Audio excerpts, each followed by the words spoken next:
আর মহিলা বলতেছে, ভাই কিফিল, তুমি যদি আজকে আমাকে ঋণ না দাও তাহলে আমার খাবারের মতো কিছু নাই। আজকে বর্তমান সমাজের মধ্যে অনেক মানুষ এমন আছে লজ্জা শরমে কারো কাছে চাইতে পারে না। দিনকে দিন যায়, মাসকে মাস যায়, তুমি আমি কত ভালো খাবার খাই, কত ভালো পোশাক পরিধান করি। এই যে সামনে রমজান আসতেছে, তোমার আমার কত আয়োজন, বাড়ি খাবারের ব্যবস্থা, কত সুন্দর ব্যবস্থা করতেছো, কিন্তু তোমার প্রতিবেশী বহু আছে সন্তানদেরকে নিয়ে ভালো খাবার খাইতে পারে না।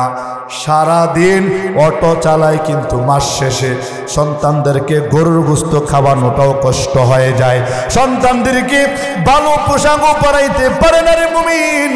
এজন্য আজকে আমি তোমাদেরকে বলে যাই, সামনেই তো রমজান মাস, তুমি যেমনি ভাবে নিজে প্রস্তুতি নিতেছো, নিজেরটা বুঝলা, কিন্তু তোমার প্রতিবেশী,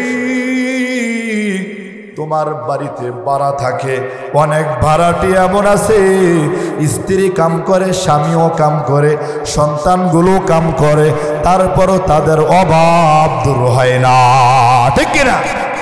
এজন্য কিফিলের কাছে যখন মহিলা বলছে, না না আমি তোমাকে এমনিতেই টাকা দিব না, তবে আমাকে যদি সুদ দাও তাহলে দিব। মহিলা বলে, ভাই কিফিল, আমি তোমাকে সুদের টাকা দেওয়ার মতো সামর্থ্য নাই। কিফিল বলে, তাহলে আমি তোমাকে একটা প্রস্তাব দেই, এই প্রস্তাবে যদি রাজি হও তাহলে আমি তোমাকে ঋণ দেব। মহিলা বলছে, অসুবিধা নাই, কি প্রস্তাব আমাকে জানিয়ে দাও। কিফিল বলে, আমি তোমাকে ঋণ দিব, শর্ত হলো তুমি যদি অমুক দিন আমার সাথে কুকর্মে লিপ্ত হও। নাউজুবিল্লাহ বলে না? কিফিল তাকে প্রস্তাব করছে, আমাকে সুদের টাকা দেওয়া লাগবে না, যদি আমাকে তুমি একদিন সময় দাও, একদিন যদি আমার কামনা বাসনা তোমার সাথে পূর্ণ করতে দাও তাহলে আর সুদ দেওয়া লাগবে। মহিলা প্রথমে না করেছে, না না না, ও ভাই কিফিল, এমন প্রস্তাব তুমি আমাকে দিও না যেটা আমি পালন করতে পারবো না। কিফিল বলে, তাহলে টাকাও পাইবা না। মহিলা আবার মুহূর্তের মধ্যেই ওই সন্তানগুলোর কথা মনে পড়ে গেছে, বাধ্য হয়ে রাজি হয়ে গেছে। ঠিক আছে, আমি তোমার প্রস্তাবে রাজি, ঋণ দাও। ঋণ নিয়ে বাড়িতে চলে গেছে। একদিন, দুই দিন, তিন দিন, কয়েকদিন পরে নির্ধারিত দিন আসলো। ওই কিফিল নিজের কামনা বাসনা পূর্ণ করার জন্য ওই মহিলার বাড়িতে গিয়ে হাজির হয়ে গেছে। মধ্যরাত্রে মানুষ সবাই ঘুমিয়ে গেছে, নিজের কামনা বাসনা পূর্ণ করার জন্য ওই মহিলার বাড়িতে চলে গেছে। মহিলার উপরে এমন জায়গায় বসে গেছে স্বামী স্ত্রীর যেই জায়গায় সাধারণত বসে। এবার কিফিল তাকায়া দেখে, এ মুমিন মুসলমান, ও পর্দার অন্তরালের মা, কিফিলের এই কথাটা তুমি একটু লক্ষ্য করে বুঝো। কিফিল তাকায়া দেখে ওই মহিলাটা থর থর করে কাঁপতেছে। আল্লাহু আকবার বলে। ওই মহিলাটা কাঁপতেছে আর কাঁপতেছে, চোখের কোণায় পানি এসে গেছে, আর তার দেহের সারাটা পশমের গোড়ায় পানি জমে গেছে। কিফিল বলতেছে, বোন, আমি তো তোমাকে জোর জবরদস্তি করি নাই, তুমি তো নিজেই রাজি হইছো আমার সাথে কাজ করবা, তাহলে কেন তুমি থরথর করে কাঁপতেছ? তোমার চোখে কেন পানি? আমি তো তোমাকে জোর করি নাই। এবার মহিলা চোখের পানি ছেড়ে দিয়া বলে, ও কিফিল শুনো, এই জীবনে আমার স্বামী মারা গেছে, আমার সন্তানগুলো এতিম হয়ে গেছে, আমি কষ্ট করে করে মানুষের বাড়িতে কাজ করে খাই, কিন্তু কোনোদিনও আমার সতীত্ব আমি নষ্ট করি নাই, কোনোদিনও কোনো পরপুরুষ আমার গায়ে হাত দিতে পারে নাই। আজকে আমার সন্তানদের জন্য সামান্য কিছু টাকার বিনিময়ে আমার সতীত্ব তুমি নষ্ট করে ফেলবার কিফিল, আমি তো তোমার জন্য কাঁদি না। হাসরের ময়দানে যখন আমার আল্লাহ বিচার কার্য কায়েম করে ফেলবে, আমার আল্লাহ তাআলা বলবে, দুনিয়ার জমিনে সামান্য কিছু অর্থের কারণে তুমি জিনাকারী হয়েছ, আজকে তোমার মাফ নাই, মাফ নাই। নাউজুবিল্লাহ বলে। এই মহিলা কান্নাকাটি করে যখন কিফিলকে বলল, কিফিল সাথে সাথে ওই মহিলার উরুদেশ থেকে নেমে গেছে, আর কিফিলও কান্নাকাটি শুরু করে দিয়েছে। এ বোন শুনো, তোমার যেই টাকা আমি দিয়েছিলাম এই টাকা আমাকে দেওয়া লাগবে না। আমি তোমার কাছে শপথ করলাম আমি আর কোনোদিন আমার মাওলার নাফরমানি করব না, কারণ আমি তো সারাটা জীবন গুনায় গুনায় কাটায় দিলাম। আমার তো সারাটা দেহ হাতের দিকে তাকাইলে দেখি গুনাহ, পায়ের দিকে তাকাইলে দেখি গুনাহ। এই যে দুটি চক্ষু, আমার দুটি চক্ষু তো নাফরমানিতে ভরে গেছে। কিন্তু তুমি এমন একজন মহিলা সারা জীবনে কোনো নাফরমানি করো নাই, তারপরে যেহেতু আল্লাহর এত ভয়, আমি তোমার কাছে ওয়াদা করলাম আমি আর কোনোদিনও নাফরমানি করব না। আল্লাহু আকবার বলেন। আল্লাহ তাআলা জমিনের মধ্যে 18,000 অথবা তার চেয়েও বেশি মাখলুকাত সৃষ্টি করেছেন। এর মধ্যে একমাত্র একটা সৃষ্টি আমরা হলাম মানব জাতি। আমাদেরকে আল্লাহ তাআলা একমাত্র মানুষ বানিয়েছেন, আকল দিয়েছেন। আর কোন সৃষ্টি জীবকে আল্লাহ তাআলা আকল দেন নাই। এই দয়া কার? যখন রাতের বেলা ঘুমের ঘরে যাই, যখন শটান হয়ে শুয়ে যায়, মাথা যখন বালিশে রাখি, একবার এভাবে চিন্তা করেন তো দেখি, আমি আপনি মুসলমান মায়ের ঘরে হলাম, মানুষ হলাম, গরু ছাগল হইলাম না, গাছপালা তরুলতা কিছু হইলাম না, আবার মুসলমান মায়ান করে দিয়া মুসলমান আল্লাহ বানাইলেন। এগুলো দয়া কার? যদি আমাকে আল্লাহ তাআলা মানুষ না বানায়া গরু ছাগল বানাইতেন, আমার কি কোনো আপত্তি ছিল? আমি কি কোনো বাধা দিতে পারতাম? কথা বলেন না কেন? আমি কি বাধা দিতে পারতাম? এই দয়া কার? আল্লাহ। আল্লাহ তাআলা আমাকে আপনাকে সব দয়া করলেন, মানুষ বানাইলেন, পরিপূর্ণ অঙ্গ প্রত্যঙ্গ দিলেন, হাত পা কান চোখ সব ঠিক আছে। এই ব্রেন নষ্ট হয়ে গেলে মানুষ পাগল বলে, কিন্তু আল্লাহ সুবহানাহু ওয়া তাআলা এই সবগুলো নিয়ামত পরিপূর্ণ কেন দিলেন? আল্লাহ তাআলা বলেন, ওয়া ইন তাউদ্দু নি'মাতাল্লাহ ওয়া ইন তাউদ্দু নি'মাতাল্লাহ লা তুহসুহা। আল্লাহ তাআলা বলেন, ও দুনিয়ার মানুষ শুনিয়া লও, আমি আল্লাহ তাআলা দুনিয়ার জমিনে তোমাদেরকে এত এত নিয়ামত দিয়েছি রে গোলাম।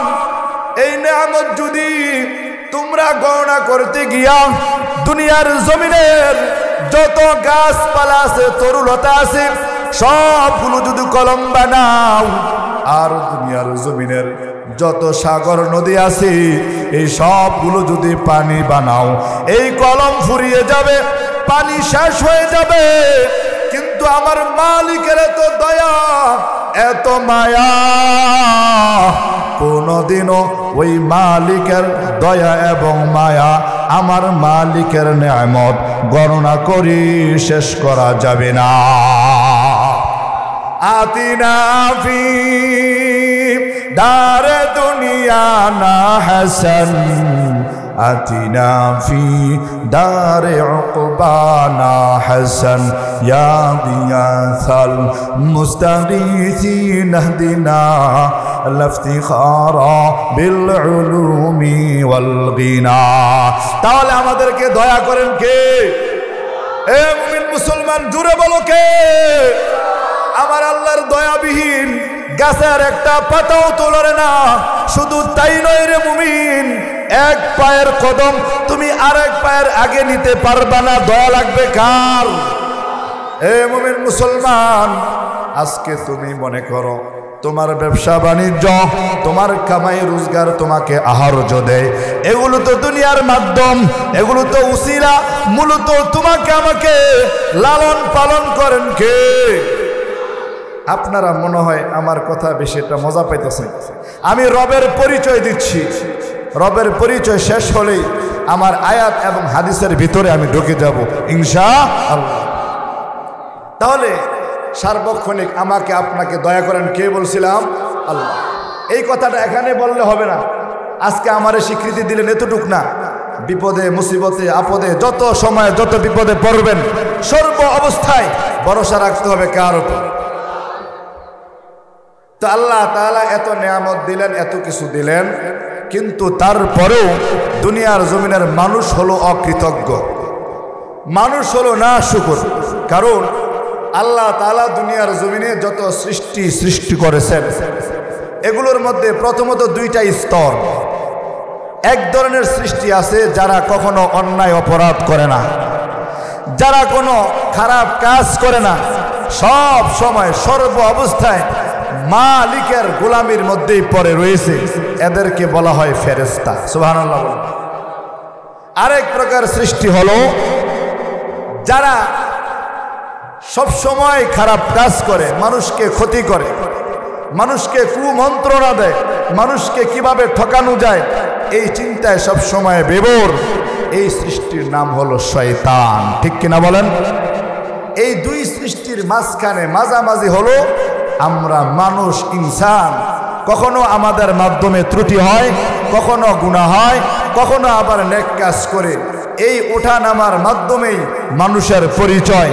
কিন্তু আল্লাহর রাসূল সাল্লাল্লাহু আলাইহি ওয়াসাল্লাম বলেছেন, যদি তুমি একবারে ইবাদত করতে করতে আরশে আযমে পৌঁছে যাও তাহলে এটা মানুষের গুণ, এটা ফেরেশতাদের গুণ। আর সব সময় নাফরমানির মধ্যেই পড়ে থাকবা, গুনার মধ্যেই পড়ে থাকবা, দিবা রাত্রি নাফরমানির মধ্যে লিপ্ত থাকবা, এটাও মানুষের গুণ নয়, এটা শয়তানের গুণ। বলেন কার গুণ? শয়তান। তাহলে আল্লাহ তাআলা এই দুনিয়ার জমিনে আমাকে আপনাকে মানুষ বানাইছে, কিন্তু আমার আল্লাহ এই দুনিয়ার জমিনে আমাকে আপনাকে নেক কাজ করার আবার গুনাহ করার দুইটারই যোগ্যতা দিয়েছেন।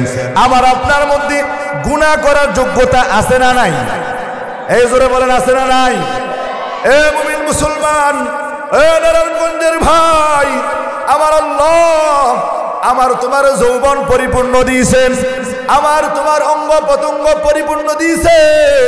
এই সবগুলো দেওয়ার অর্থ হলো, ও বান্দা তুমি যদি এগুলো খারাপ কাজে ব্যবহার করো তোমার হায়াতের জীবন শেষ হয়ে যাবে।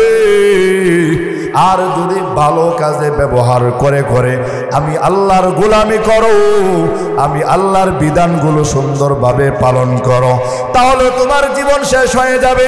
কিন্তু তফাৎ আর পার্থক্য হয়ে যাবে রে মুমিন, হাসরের ময়দানে যদি তোমার আমলের পাল্লা ভারী হয়, নেকের পাল্লা ভারী হয়, তাহলে তোমার আমল নামা আসবে ডান হাতে।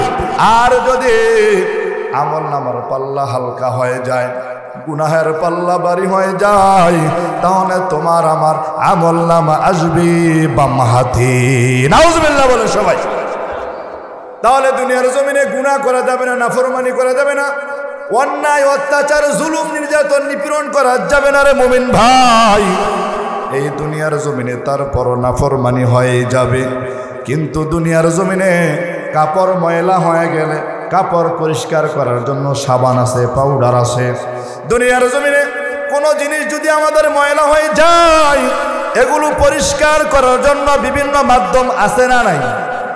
এই কাপড় যখন ময়লা হয় আমরা এটাকে ধৌত করি কি করি না?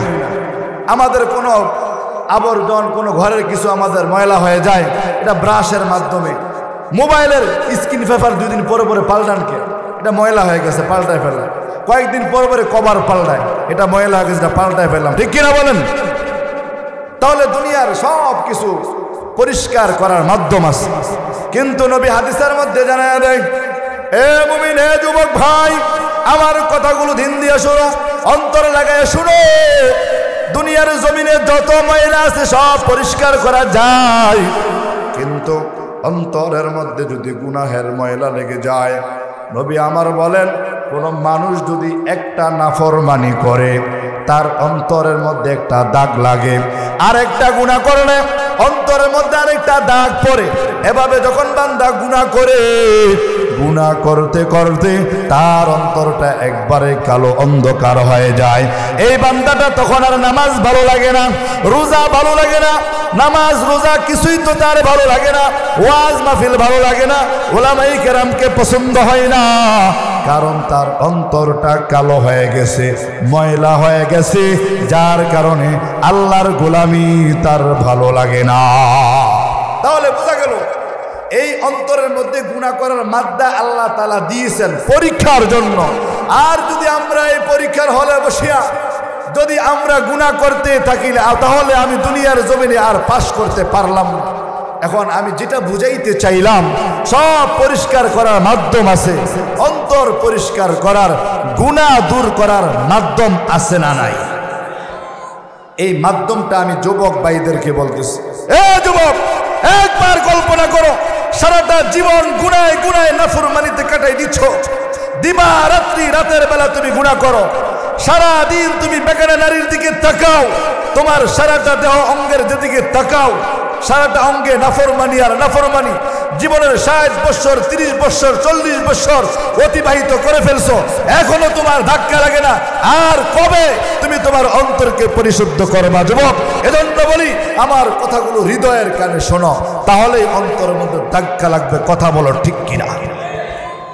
নবী আমার বলেন, দুনিয়ার জমিনে যখন তোমার নাফরমানি হয়ে যাবে রে মুমিন, যখন তোমার জানা কোনো কবিরা গুনাহ হয়ে যাবে, আল্লাহর নবী বলেন একটা প্রতিষেধক আছে।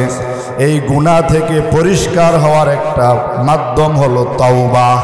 সবাই বলেন কি? আরো জোরে বলেন তাওবা। এই তাওবার সবক আজকে হবে, সবাই দিলের কেন শুনবেন। সাহাবায়ে কেরামের আমল কি ছিল? নবী আলাইহিস সালাতু ওয়াস সালাম আমাদেরকে কি শিক্ষা দিয়েছে?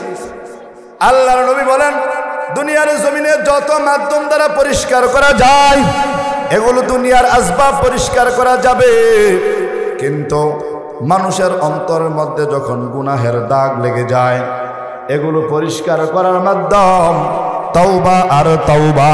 নবী আমার বলেন, তাহলে তাওবা কি? কাহিয়া রুজুল আব্দি ইলাল্লাহ, বান্দা গুনাহের রাজ্য থেকে ফিরে আসবে আল্লাহর দিকে। বলেন কার দিকে? গুনাহের রাজ্য ছেড়ে দিয়ে আল্লাহর দিকে ফিরে আসে। আমাদের গুনাহ আছে না নাই? একজন হাত তুল্লা দেখান যে মোটামুটি হুজুর আমার অন্তর পরিষ্কার, কোনো গুনাহ নাই। আছে কেউ? একজন হাত তুল্লা দেখান দিয়ে আমি মোটামুটি, নাবালেকরা তো গুনাহ নাই, এক হিসাব ভিন্ন। যুবকদের মধ্যে একজন হাত তুল্লা দেখান দিয়ে হুজুর আমার এই জীবনে আমি কোনো গুনাহ করি নাই। এটা পাওয়া যাওয়া দুষ্কর, সাজ, দুর্লভ। কিন্তু হাজারো যুবক আছে জীবনে আমল নাই বললেই চলে, বন্দেগী নাই বললেই চলে, ইবাদত নাই বললে চলে। ঠিক কিনা বলেন? আল্লাহর নবী বলেন, তওবা করলে মানুষের গুনাহ দূর হয়ে যায়। আমার আল্লাহ মানুষকে মাফ করিয়া দেয়, অন্তরটা পরিষ্কার করিয়া দেয়। আল্লাহর নবীর সাহাবী আমাদের জন্য উজ্জ্বল দৃষ্টান্ত রেখে গিয়েছেন। আল্লাহর নবীর এক সাহাবী, নাম তার ওয়াহশী। ওয়াহশী রাদিয়াল্লাহু আনহু, যার বাবা হলো ভিন্ন ধর্মী, ওয়াহশী ইবনে হারব। ওয়াহশী রাদিয়াল্লাহু আনহু উহুদের যুদ্ধের আগ পর্যন্ত মুসলমান হয় নাই, উহুদের যুদ্ধের পরে মুসলমান হয়েছে। আল্লাহর নবীর হাদিসের মধ্যে পাওয়া যায়, ওয়াহশী আল্লাহর নবীর কাছে একটা চিঠি লিখছে, ওগো নবী দয়াময়, আমি তো উহুদের যুদ্ধে আপনার সাহাবীদেরকে কত কষ্ট দিয়েছি। এই ইমানদার মুসলমান তোমরা সবাই জানো, উহুদের ময়দানে ওই কাফের মুশরিকরা আমার নবীকে আঘাত করে করে আমার নবীর মাথার যে হেলমেট, এই হেলমেটের মধ্যে এরকম তীর আর বল্লম মেরে মেরে আমার নবী সাল্লাল্লাহু আলাইহি ওয়াসাল্লামের দাঁত মুবারক শহীদ করে ফেলেছেন। আল্লাহু আকবার বলো। এ মুমিন মুসলমান, ওয়াহশী নবীর কাছে চিঠি পাঠাইছে, ওগো নবী দয়াময়, আমি ওয়াহশী তো জীবনে কত নাফরমানি করলাম, এখন আমি মুসলমান হতে চাই, আমি ঈমান আনতে চাই, আমি ইসলামের সুচিতল ছায়াতলে আসতে চাই। কিন্তু আমার কাছে একটা খবর আসছে, কোরআনের একটা আয়াত বারবার আমাকে তওবা করতে নিষেধ করে। কোরআনের এক আয়াত ওয়াহশী রসুলের কাছে চিঠি লেখা পাঠাইছে, ইয়া রাসূলুল্লাহ, আমার অন্তর তো বারবার ধাক্কা দেয়, আমি মুসলমান হয়ে যাই, কিন্তু কোরআনের এমন একটা আয়াত আপনি বলছেন বা আপনার কোরআনে আছে, এই আয়াত শোনার পরে আমার আর মুসলমান হইতে ভয় লাগে। কথা বুঝতেছেন? ওয়াহশী বলতেছে, এই কোরআনের আয়াত আমাকে ভয় দেখায়।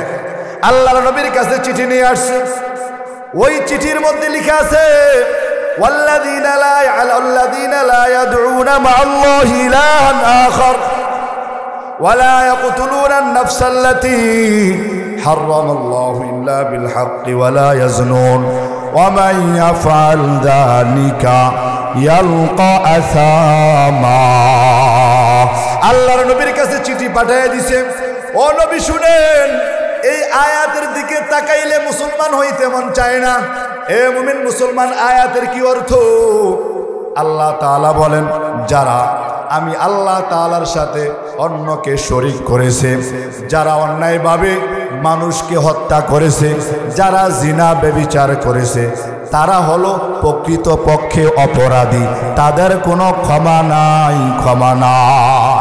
এই আয়াত যখন ওহশীর কানে গেছে আল্লাহর নবীর কাছে চিঠি পাঠাইছি ইয়া রাসূলুল্লাহ আমি তো উহুদের ময়দানে আপনার সাহাবী হামজা রাদিয়াল্লাহু আনহুকে নিজ হাতে আমি কতল করেছি আমি নিজে তাকে শহীদ করেছি ইয়া রাসূলুল্লাহ আমি তো হত্যাও করলাম আমি তো আল্লাহ ভিন্ন অন্য মাবুদকে ডাকলাম আমি তো জিনাও করেছি আল্লাহ তো বলছে এই তিন গুণ যার মধ্যে থাকবে সে হলো অপরাধী ইয়া রাসূলুল্লাহ এই আয়াতের দিকে তাকাইলে আমার আর মুসলমান হওয়ার সাহস পাই না আল্লাহর নবী চিঠি পাওয়ার পরে ওহশীর কাছে আবার চিঠি লিখছেন আল্লাহর নবী চিঠির মধ্যে লিখছেন ওহশী শুনো তুমি আল্লাহ তাআলাকে ভয় করো তুমি শুধু একটা আয়াত দেখলেই হবে না আল্লাহ তাআলা তোমার জন্য আয়াত নাজিল করেছে আয়াতের মধ্যে আল্লাহর নবী বলেন ইল্লা মান তাবা ওয়া আমানা ওয়া আমিলা আমালান সলিহা আল্লাহু আকবার আল্লাহর নবী আয়াত লিখিয়া ওহশীর কাছে চিঠির মাধ্যমে পাঠিয়ে দিয়েছে ওহশী শোনো তুমি ভয় করিও না রে ভাই আল্লাহ তাআলা বলছে যদি কেউ খাঁটি দিলে তওবা করে কান্না কাটি করি আল্লাহর কাছে বলে ও মালিক আমি জীবনে বড় নাফরমান আমি জীবনে বড় অন্যায় করেছি অপরাধ করেছি আল্লাহর নবী এই আয়াত আল্লাহর নবী এই আয়াতকে ওহশীর কাছে পাঠিয়ে দিয়েছে ওহশীর কাছে বলতে চাই ওহশী তুমি ক্ষমা চাও তওবা করো আমার আল্লাহ বলছেন তওবা করার পরে আমল সালেহ নেক আমল করলে ভালো আমল করলে রোজা রাখলে নামাজ পড়লে আল্লাহর হুকুমগুলো সুন্দরভাবে পালন করলে আমার আল্লাহ মাফ করিয়া দিবে ওহশী যখন এই চিঠি পাইল ওহশী চিন্তা করছে আল্লাহর নবী বলছেন তওবা করলে এবং নেক আমল করলে ওগো নবী এরপরও তো আমার ভয় আমি যদি তওবা করি আর নেক আমল করার মতো সময় না পাই তাহলে তো আমি ধরা খেয়ে যাব আল্লাহর নবীর কাছে যখন আবার চিঠি আসলো ওহশী বলতেছে ওগো নবী আমি তওবা করলাম ঈমান আনলাম কিন্তু আল্লাহ তো আরেকটা শর্ত লাগাই দিয়েছে আমালান সলিহা নেক আমল করলে আল্লাহ মাফ করে দিবে কিন্তু আমি যদি তওবা করার পরে নেক আমল করতে না পারি তাহলে কি আমার কি হবে আল্লাহর নবী প্রতি উত্তরে সাহাবায়ে কেরামকে পাঠিয়ে দিয়েছে যাও যাও আমার ওহশীর কাছে এই আয়াতের খবর নিয়ে যাও আল্লাহর নবী আরেকটা আয়াত পাঠিয়ে দিলেন ইন্নাল্লাহা ইয়াগফিরুয যুনুবা জামিআ আল্লাহু আকবার আল্লাহ তাআলা দুনিয়ার সব গুনাহ ক্ষমা করে দিবেন ইন্নাল্লাহা লা ইয়াগফিরু আন ইউশরাকা বিহি একমাত্র শিরকের গুনাহ ছাড়া সব গুনাহ আল্লাহ ক্ষমা করে দিবেন কারণ আমার আল্লাহ তাআলা দুনিয়ার সব গুনাহ বরদাস্ত করতে পারেন কিন্তু আমার মালিকের সাথে কেউ যদি অংশীদার স্থাপন করে আমার মালিকের সমকক্ষ হতে চায় আমার আল্লাহ সেটা বরদাস্ত করতে পারে না আমার আল্লাহ বলেছেন দুনিয়ার জমিনে তুমি যদি পাহাড় সমপরিমাণ নদী সমপরিমাণ শুধু তাই নয় আল্লাহর নবী জানায় দেয় কোন বান্দা যদি গুনাহ করতে করতে করতে করতে জমিন থেকে আকাশ পর্যন্ত নাফরমানি করে ফেলছে তারপরেও যদি কায়মন বাক্যে একবার আমার আল্লাহ তাআলার কাছে খাঁটি দিলে তওবা করতে পারে আমার আল্লাহ তার জীবনের সব গুনাহ মাফ করে দিবেন কাদের রতু দারি বরকামাল আনতা রব্বি আনতা হাসবি জুল জালাল তুহি কাদের জলিলুল্লাহ জাহাদাদ বহর হালে তুহি মেরে নিগাহবান। তাহলে আমাদেরকে ক্ষমা করবেন কে? এ জোরে বলো কে? আমার আল্লাহ তো ক্ষমা করার জন্যই বসে থাকে। হাদিসের মধ্যে নবী জানায়া দেয়, দুনিয়ার জমিনে যখন একটা মুরগি তার বাচ্চাগুলো নিয়ে বাসা থেকে নামে, দেখবা তাকাইয়া ওই মুরগিটা তার বাচ্চাগুলোর আশপাশেই থাকে। থাকে কি থাকে না? যখন একটা মুরগি বাসা নিয়ে নামে, বাচ্চা নিয়ে নামে, নতুন বাচ্চা মাত্র ফুটছে, নিচে হাঁটতেছে, টুক টুক টুক টুক করে আদার খায়, আর চক্ষু দিয়া সব সময় তাকায় থাকে। আকাশ থেকে কোনো চিল যদি ছোঁ মারতে আসে, নিজের সর্বস্ব শক্তি দিয়া ওই চিল শুকুনকে দাবড়ায় দেয়। কথা বলেন ঠিক কিনা? হাদিসের মধ্যে নবী জানায়া দেন, দুনিয়ার সব মানুষকে আমার আল্লাহ সব সময় কুদরতি নজরে দ্বারা সার্বক্ষণিক পর্যবেক্ষণ করেন, সব সময় মনিটরিং করেন, যাতে করে কোনোদিনও শয়তান কোনো বান্দাকে বেঈমান না বানাইতে পারে। সুবহানাল্লাহ। তাহলে বোঝা গেল গুনার রাজ্য থেকে ফিরে আসার প্রতিষেধক হলো, গুনার রাজ্যকে পরিষ্কার করার মাধ্যম হলো, পাউডার হলো তাওবা। ঠিক কিনা বলেন? এই তাওবা করে দুনিয়ার জমিনে আল্লাহর নবীর সাহাবাই কেরাম বড় বড় ইতিহাস আমাদের সামনে রেখে গেছেন। আজকে আমরা তো তওবা করতে রাজি না। এ মুমিন, আল্লাহ তাআলা গুনাহগারকে ভালোবাসেন না এমন না, আল্লাহ তাআলা নাফরমানকে ভালোবাসেন এমন না, বরঞ্চ আল্লাহ তাআলা যেই বান্দা গুনাহ করে, নাফরমানি করে, আবার সাথে সাথে তওবা করে ফেলে, আমার আল্লাহ ওই বান্দাকে বেশি ভালোবাসে। তোমাদেরকে উদাহরণ দিয়া জানায়া দেই, মনে করো আজ থেকে 30 বছর কিংবা 20 বছর আগে 90 দশকে যখন মোবাইলের প্রচলন ছিল না, এই সমস্ত টেকনোলজি ছিল না, এই সমস্ত আপডেট ডিজিটাল নিয়ম ছিল না, ওই সময় যখন মেলার মধ্যে বা কোনো অনুষ্ঠানের মধ্যে ছোট্ট বাচ্চা যখন হারায়া যায়, একদিন 2 দিন 1 মাস 2 মাস পর্যন্ত খুঁজে পায় না। বরং এরকম বহু ঘটনা আছে, এই যে দাড়ি পাকা মুরব্বীরা বলতে পারবে, অনেক মানুষ হারায় গেছে, বছরকে বছর খুঁজে পাওয়া যায় না, এমন আছে না? এরকম বহু ঘটনা আছে যে ছোট্টকালে হারায় গেছে মেলায়, ছোট ভাই আর পায় না, বহু বছর পরে 10 বছর 20 বছর পরে আবার আল্লাহ তাআলা ফিরাই দিয়ে আসছে। এরকম ঘটনা বহু ছিল। এখন তো সোশ্যাল মিডিয়ার জামানা আসার কারণে কোনো কিছুই অসম্ভব নয়, সবই সম্ভব যদি আল্লাহ চায়। তো মুহাদ্দিসিনে কেরাম উদাহরণ দিয়ে বুঝায়, যেমনি ভাবে মেলার মধ্যে কোনো সন্তান হারিয়ে গেছে, এই সন্তানকে যখন মা বাবা 10 বছর 5 বছর পরে ফিরে পায়, তখন মা বাবার চোখের পানি বের হয়ে যায়, সাথে সাথেই সন্তানটা বুকের মধ্যে নিয়ে আলিঙ্গন করে আর কান্নাকাটি করিয়া বলে, বাবা জীবনে তোমারে কত খুঁজলাম, তোমার কত অন্বেষণ করলাম, কিন্তু কোথাও তোমার খবর পাই না। এই বলিয়া মা বাবা অশ্রুসিক্ত কান্নাকাটি করে আর সন্তানটাকে বারবার বুকের মধ্যে ধরে নেয়।